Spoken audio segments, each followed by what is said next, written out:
Es tehmu cik oke ra? Masih. Ya kono didol goblok. At least setidaknya gue masih punya kemanusiaan, gue masih punya perasaan. Untuk hal-hal seperti itu, hal itu tidak akan pernah gue jadikan bahan tertawaan, bahan bercandaan di depan publik.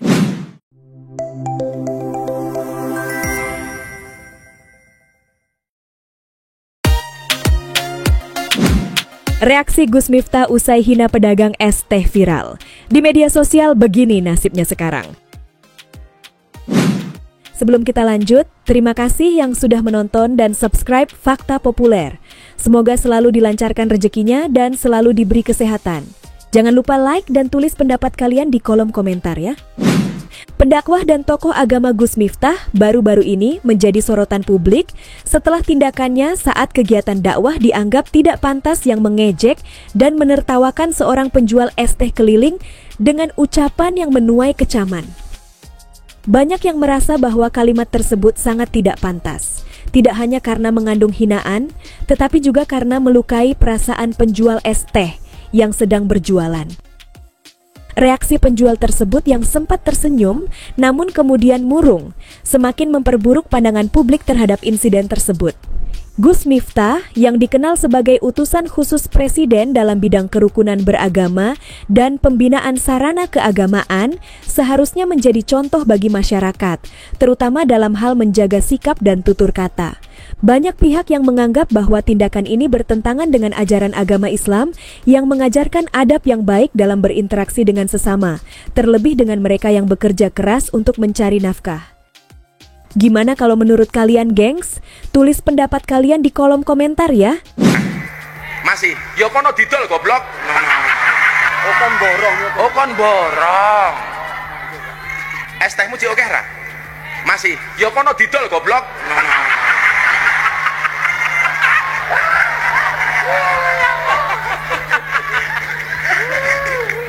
Dolen dhisik, engko lak rong payu wis takdir.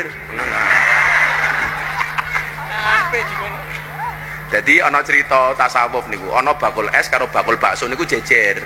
Sing bakul es niku ndonga, ya Allah muga-muga hawane panas. Soale lak panas ngombe es rasane seger. Sing bakul bakso ndonga, ya Allah Gusti muga-muga udan adem. Soale adem-adem biasane mangan bakso rasane enak. Kira-kira umpama dina niku adem. Berarti dongane bakul es niku kira-kira diijabah apa mboten? Tetap wae diijabah dalam bentuk yang lain. Ese ra payu tapi awake sehat. Mulih ndalah bojone meteng. Niku lak ya nikmat. Kok ditinggal bakul es kok meteng? Kan banyak terjadi di mana-mana. Seorang Gus Miftah ya, Gus besar dan dikenal sama rakyat Indonesia, bisa-bisanya ngatain pedagang es. Es teh oke ra? Masih. Yo kono didol goblok.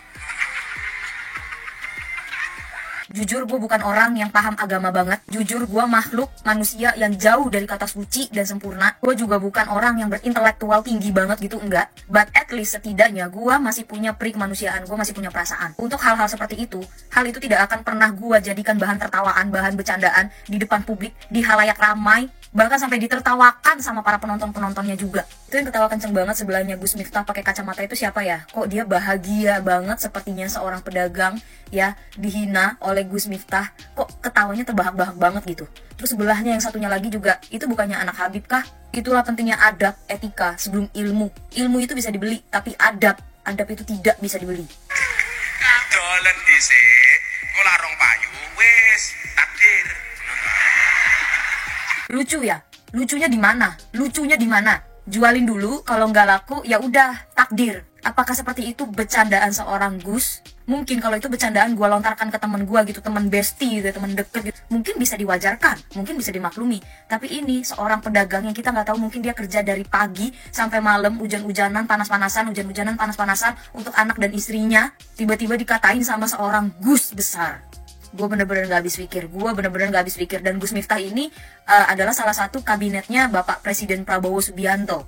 Gue ngebayangin kalau bapak itu adalah bapak gue, karena sejujurnya bapak gue waktu masih ada ya, waktu bapak gue masih hidup gitu, beliau umur 82 tahun itu beliau masih bantuin gue jualan loh. Beliau masih bawain barang dagangan gue ke sekolah anak gue buat dijualin. Itulah perjuangan seorang ayah mencari nafkah untuk anaknya. Padahal bapak gue udah 82 tahun saat itu. Dan di usia 83, bapak gue udah kembali ke pangkuan yang punya, udah kembali ke pangkuan pemiliknya. Gue gak ngerti Gus Miftah dan antek-anteknya yang di belakangnya dia itu yang ikut tertawa itu merasakan gak sih? Berpikir ke sana gak sih? Atau memang bercandanya dia seperti itu ya? Dan by the way, ada yang udah klarifikasi semalam gitu ya, apa kapan gitu? Semalam apa tadi subuh gitu, udah ada yang klarifikasi katanya memang ceramahnya Gus Miftah konsepnya seperti itu. Apakah dalam setiap ceramahnya Gus Miftah itu memang harus memaki dan menghina pedagang yang lewat saat beliau ceramah? Bahkan gue baca komentar ya, tanya jangan ditonton sepotong-sepotong dong, tontonnya sampai habis. Itu di akhir juga Gus Miftah beli dagangannya sampai habis. Masalahnya bukan masalah dagangan dibeli sampai habis, masalahnya itu soal adab, memaki, mengolok-olok, mentertawakan. Itu loh yang dipermasalahkan, bukan masalah dia beli dagangannya sampai habis. Bahkan videonya Gus Miftah itu sudah menarik perhatian admin Gerindra ya, dan sudah ditanggapi gitu. Kalian ingat ini, saya sangat hormat sama pedagang kaki lima, sama tukang ojol, sama tukang bakso. Si pedagang kaki lima tiap kali keluar, dia dorong itu keringat, fisik, mencari makan untuk anak istrinya. Itu, dengar kan Gus Miftah? Itu kata Bapak Presiden loh. Memanusiakan manusia itu ternyata sesulit itu ya, karena ternyata masih banyak loh manusia yang tidak bisa memanusiakan manusia dan tidak berperi kemanusiaan. Setiap pekerjaan yang halal, apapun pekerjaannya, mau pemulung, tukang bajai, supir, pedagang es kaki lima, pedagang es bakul dan segala macamnya, itu tidak sepantasnya untuk diolok-olok dan ditertawakan. Menurut gua pribadi, bapak pedagang es itu lebih mulia ya daripada bapak-bapak yang duduk di atas panggung menertawakan dan mengolok-olok terbahak-bahak untuk bapak pedagang es tersebut. Bahkan ya di akhir video yang viral yang beredar itu, Gus Miftah itu juga jadiin istri hamil itu sebagai bercandaan gitu. Dengan beliau bilang dengan bahasa Jawa, kok bisa ditinggal jualan es tiba-tiba hamil? Ya kan banyak terjadi di mana-mana. Miris Gus Miftah dengarnya, miris. Apalagi ngelihat bapak penjual es itu ya cuman bisa narik nafas panjang banget ya. Menghela nafasnya itu sampai tertangkap oleh kamera. Itu bener-bener ngelus dada banget. Gue liatnya bener-bener miris banget. Gue bener-bener ngebayangin kalau itu tuh bapak gue yang di situ. Kalau itu bapak gue ya, gue bakal suruh semua orang yang ngetawain bokap gue buat sujud di kaki bapak gue. Memang karakter dakwahnya Gus Miftah tuh dari dulu tuh seperti itu, karena beliau banyak merangkul anak-anak kalangan yang kurang baik dirangkul. Jadi metode dakwahnya beliau seperti itu. Satu lagi, beliau tuh kalau memberi kalimat-kalimat seperti itu tuh kalimat-kalimat spontan. Jadi bukan kalimat yang disengaja. Bahas Gus Miftah, baik. Jadi guys, kemarin sosial media satu Indonesia Raya tiba-tiba semua ngebahas Gus Miftah perihal video dia yang bilang ke penjual es pas lagi acara sholawatan di Magelang. Videonya nggak perlu gue tampilin karena pasti kalian udah lihat juga. Nah, tindakan Gus Miftah ini akhirnya memicu reaksi keras dari berbagai pihak karena dianggap udah mempermalukan pedagang di depan banyak orang. Nah, kuasa hukum Gus Miftah kemarin memberikan klarifikasi kalau menurut dia itu semua spontan dan cuma guyonan atau gaya bahasa yang biasa dipakai sama yang bersangkutan. Katanya memang seperti itu. Nah, sampai sini reaksi netizen bukan mereda tapi makin keras lagi. Karena menurut mereka, apakah seorang ulama yang sekaligus staf kepresidenan pantas berbicara seperti itu? Akhirnya karena banyak rasa iba dan simpati terhadap bapak penjual es tersebut, netizen rame-rame menggalang donasi buat beliau. Yang paling terpercaya itu menggalang dana dari akun Sayap Hati, sampai banyak selebriti sama pejabat publik yang ikut berdonasi. Bahkan katanya sampai ada yang mau berangkatin bapak itu buat umroh. Tapi hal baik dari semua kejadian ini adalah bapak penjual es teh rezekinya jadi kebuka lebar banget. Kalau menurut prediksi gua akan ada video di mana bapak penjual es dan Gus Miftah akan tertawa bersama. Bapak penjual es akan dikasih modal sama Gus Miftah, sedangkan netizen akan tetap marah-marah. Gus Miftah juga tetap dengan gayanya yang begitu dari panggung ke panggung. Bercanda guys. Tapi gak tahu gimana menurut kalian? Coba tulis di kolom komentar.